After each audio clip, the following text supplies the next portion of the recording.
You acknowledge that there's been no starvation, correct? No. You don't acknowledge that? I don't acknowledge that. You say none of this has happened. Yeah. You see everything to the prism of, there's nothing to see here, Gus. No.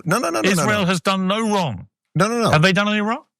I don't know how to conduct a war exactly, but I know that if it's on my question. Yeah. Has the Israeli government done anything wrong in the way they prosecuted this war? Not that I know of.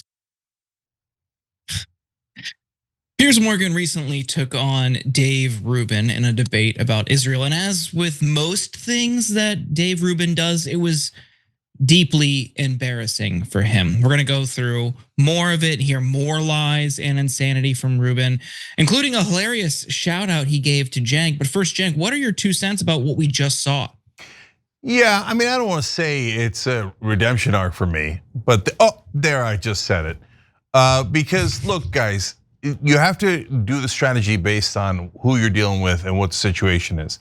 So my strategy for Piers Morgan was, I think he's an open-minded guy. We have to bear through 200 times he asks if we support Hamas or not, but we're gonna get to the right side. And it looks like Piers Morgan has gotten to the right side most definitively, and that is wonderful to see. On the other hand, Dave Rubin required a different strategy, which is handing him his ass. And that also worked. So let's watch the culmination of both of those in this story.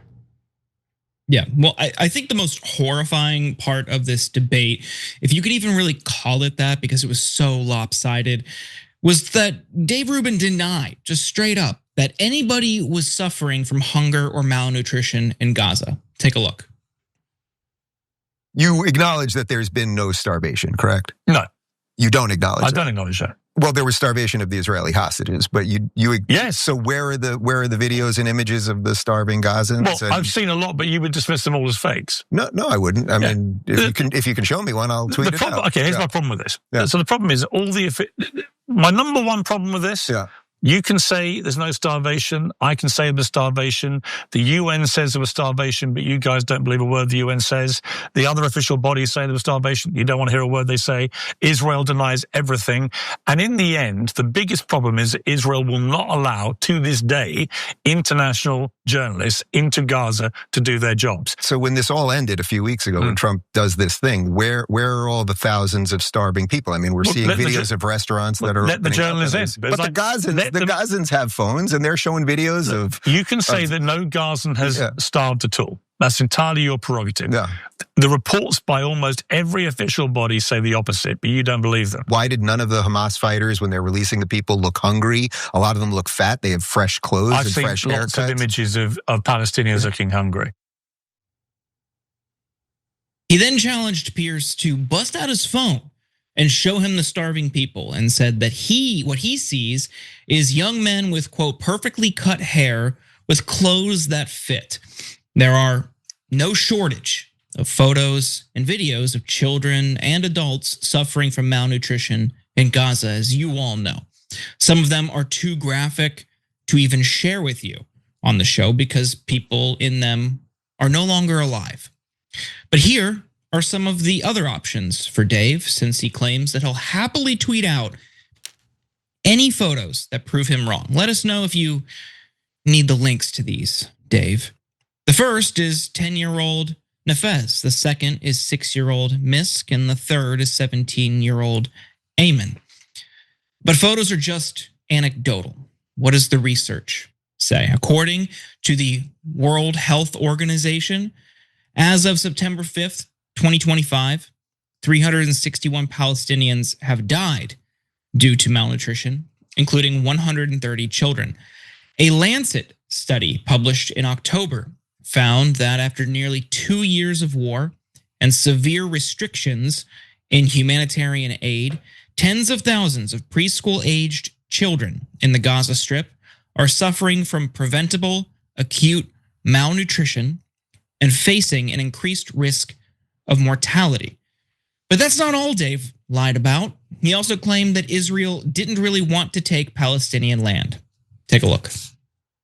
You have a government with people like Smodrich and Ben-Gvir, who begin publicly, openly talking about ethnically cleansing all the Palestinians from Gaza, about annexing the West Bank, about taking complete control of all of it, to the point that Donald Trump had to step in and say that is not happening, and credit to him for doing that. Sure, so but random ministers they're talking, not random ministers. about... They're two of the most senior people in the government. No. Smodrich and Ben-Gvir are not just right-wing, they're absolute far-right headbangers. But meaning what? Meaning what? They haven't Meaning what? They want to ethnically cleanse the Palestinian people. Come on, Dave, they do. They're in the government and they haven't taken an extra inch of the West Bank. They're not. Well, actually, that's not true. They haven't. They've been expanding settlements left, right, and centre. No, they haven't. Yes, they have. Piers, they haven't. know they have. Piers, have you been to the West Bank? You don't think there's been any expansion of settlements on the West Bank? They build apartments. They build apartments in current places. Has there been an aggressive expansion of settlements in the West Bank in this war? An aggressive expansion of settlements in the West Bank during this war? No, 100% not. Dave, there has been. So what's the truth? Israeli settlers have established at least 49 new illegal shepherding outposts and displaced more than 60 Palestinian communities across the occupied West Bank since October 7th, 2023. The areas surrounding all Israeli herding outposts now cover 14% of the entire West Bank, according to an analysis by watchdog groups Peace Now and Kerem Nevat. And in September, Netanyahu signed an expansion plan or an Israeli settlement called Male Adumim, where Israel plans to build thousands more houses. The explicit goal of the settlement is to divide the West Bank. And to be clear, Israel announced these plans and other expansion plans in the West Bank. The idea that they haven't taken an inch isn't rooted in reality. It's a deliberate lie. And Cenk, I want to bring you in here. Of course, we have to acknowledge this was never about the West Bank originally. It started in Gaza, and they used that as cover to continue these illegal settlements. What do you make of what Dave had to say? Yeah, I am genuinely curious. Maybe we should have done a poll question about this, whether Dave is an enormous liar or dumb as a rock. And I know the standard answer is both, right? But I do tend to think it's one or the other. And there's some chance he just is so biased, so ignorant, that he never even bothered to look up the other side. That he was told Israeli propaganda and he breathed it in and was like, yeah, that's obviously true.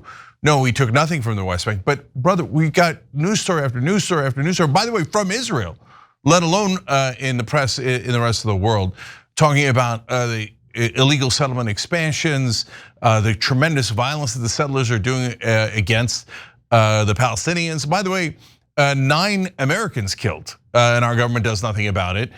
Does Dave Rubin even know that 9 Americans have been killed in the last 3 years by Israel? Does he care? Of course not, because they were Muslim Americans. So he's like, who cares? They're just, I mean, like their racism and bigotry is so enormous, so overwhelming, that the main thing you get, whether it's ignorance or it's purposeful deceit, is the enormous indifference to anyone who isn't Israeli. Like to him, the Palestinians, who cares? Israel murdered 20,000 Palestinian kids in Gaza. Who cares? Are they even human? They're not Israeli. Basically, Rubin is screaming throughout this interview debate, I don't care about Arabs or Muslims or any other human being that isn't Israeli. So that's why, they were starving. No, they weren't. What is that?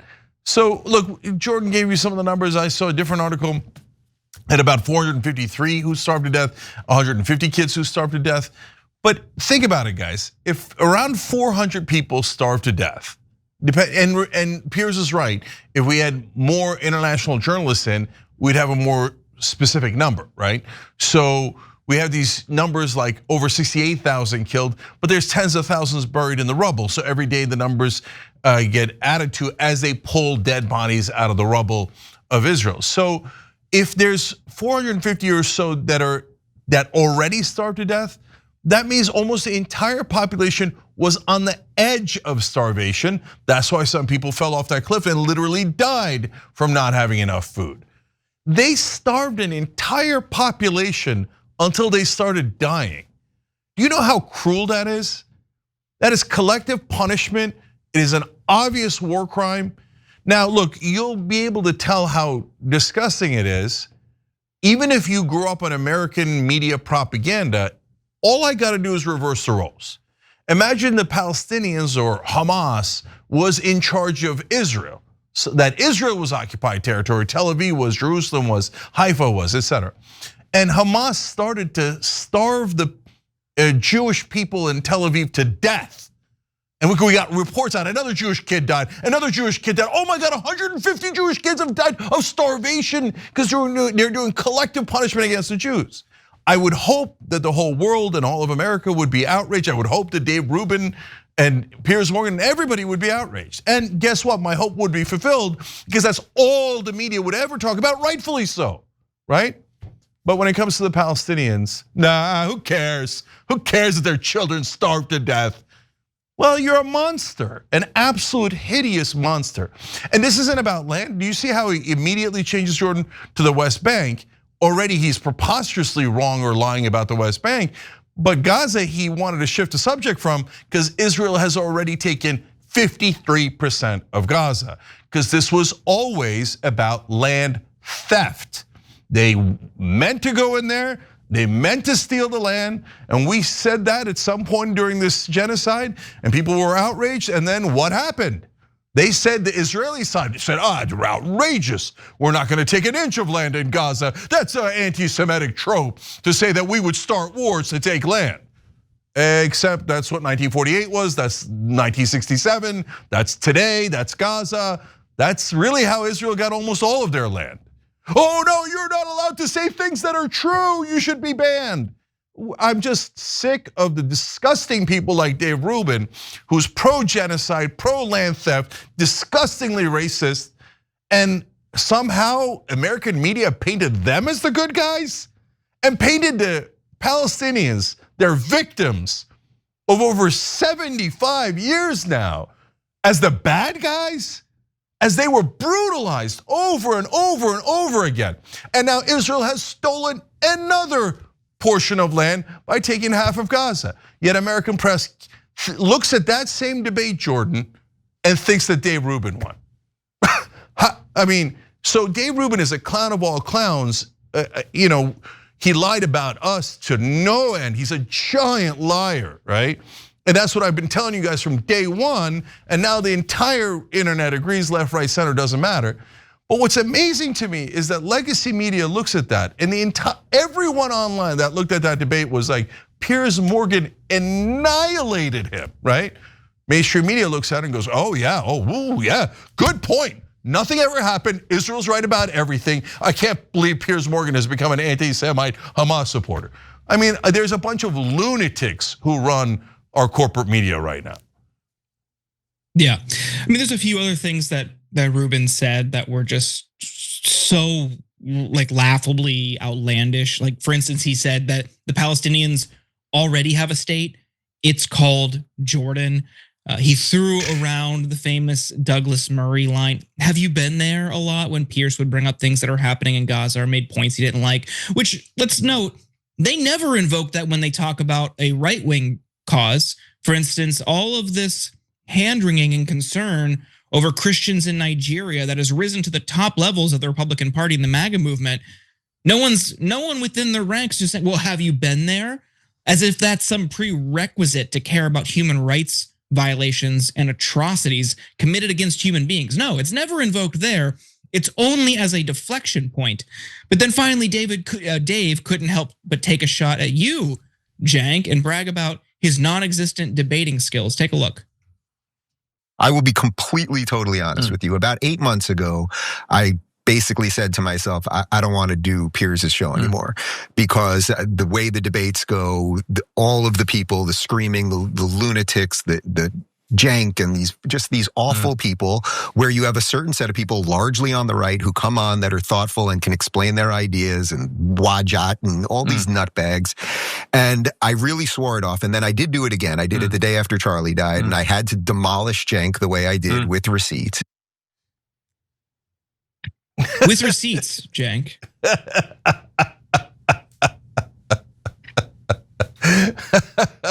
All right, yeah, Dave, ask the internet. Okay, whose career is utterly demolished? Who's the laughing stock of the internet? And who won that debate? And you could watch any Piers debate and see who won when I'm on. Okay, but no, look, Jordan, if it was a real contender, this would be an interesting conversation. But Dave's kind of giving me a softball here. I mean, it's not fair to put me up against Dave Rubin because everyone knows he's wrong. That's too low a bar. Give me someone real. Yeah, it's like dunking on a Fisher-Price hoop. It's not really impressive. It might make you feel a little good, but it's just like, okay, let's go. I mean, he's such an easy target. But you saw that in his conversation with Piers Morgan. It's not just that he can't debate. He just doesn't accept and acknowledge reality. Like this, you're not having a debate when someone says, I've never seen Israel do anything wrong. I mean, he's taken money from foreign governments before. Maybe he's doing it again. Maybe it's just paid propaganda. But we can't discount the fact that, or the possibility that Dave Rubin is just incredibly stupid. Yeah, both of equal likelihood. Totally, and in fact, in that appearance that he referenced, he's like, he tried to make it seem like we were uniquely against Charlie Kirk, when the main criticism that I took was that I was too agreeable with Charlie Kirk, that I was the only one from the left that Charlie Kirk invited to America Fest. So like his arguments make no logical sense. If you were gonna come at me, you should at least have any kind of semblance of rationality. But to make the very worst argument, oh, the one guy that Charlie Kirk was willing to like bring to his conference from the left is the one who did him the most, that doesn't make any sense. But he's so dumb, he doesn't even know that. He doesn't understand the simplest things. And can I just say though, like to be fair to Dave, half of the Israeli talking points are so preposterous. All you gotta do is just tap them and they'll fall over. Like this, have you been there? Jordan makes a great point. Now just apply it to any other thing. Bashar al-Assad was a butcher in Damascus. He killed so many people in Syria. Imagine if they were like, oh no, he didn't. Well, what do you mean? We have all this reporting from the United Nations and human rights groups, etc. Have you been there? Why did I have to be in Damascus to know that Bashar al-Assad's a terrible guy and trust the reporting of all the other legitimate organizations, the same organizations doing the reporting about Israel? Okay, how about the Armenian genocide? Imagine if the Turks were like, have you been there? Well, how the hell am I supposed to go in the middle of there? Okay, and go back in time travel? No, being there specifically, by the way, on a guided tour that is pure propaganda by the IDF doesn't help at all. In fact, it's the exact opposite. The IDF is like, oh, we'll take you on a tour of Disneyland over here, okay? And you see how we're so wonderful and humanitarian. Shut up, Palestinian, okay, right? Like, come on, go to the West Bank. Are you kidding me? They'd murder me in the West Bank. And they'd say, oh, who cares about that stupid American? Hey, American government, ignore all the Americans we've murdered, okay? And give me another $300 billion. So Dave, we all see you, and we see your beloved Israel and how they've robbed us over and over again, how they use the proceeds of that robbery to commit a genocide. All of this never makes any sense. They're a special ally, doesn't mean anything. It's just a made up term. You could say it about anyone, okay? We have Judeo-Christian heritage. What does that mean? Why does that mean we owe Israel $300 billion? Every one of their talking points is utter crap. It's comically false. The only reason why it has stuck around at all is not because of clowns like Dave Rubin. It's because almost all of legacy media, almost all of cable news repeats those like ridiculous propaganda as if it's true, as if it's like, oh, such a good point. Have you been there? Oh my God, special ally. Or if they're such a special ally, that means we're an ally of theirs. Why don't they give us our $300 billion back? I saw Anna do a story on Ben Shapiro in the last hour. He says, oh no, America's gotten more benefits than Israel has from this relationship. Oh, then great news. Israel can get more benefits than us if they give us our $300 billion back. You wanna do that, Ben? You wanna do that, Dave? Oh, all of a sudden you don't, right? Because who do you actually care about? You care about Israel and you don't give a damn about America. And it's not complicated. And Piers Morgan, way to have an open mind, way to change your mind on this, and way to annihilate Dave Rubin. Great job by Piers Morgan. Every time you ring the bell below, an angel gets his wings. Totally not true, but it does keep you updated on our live shows.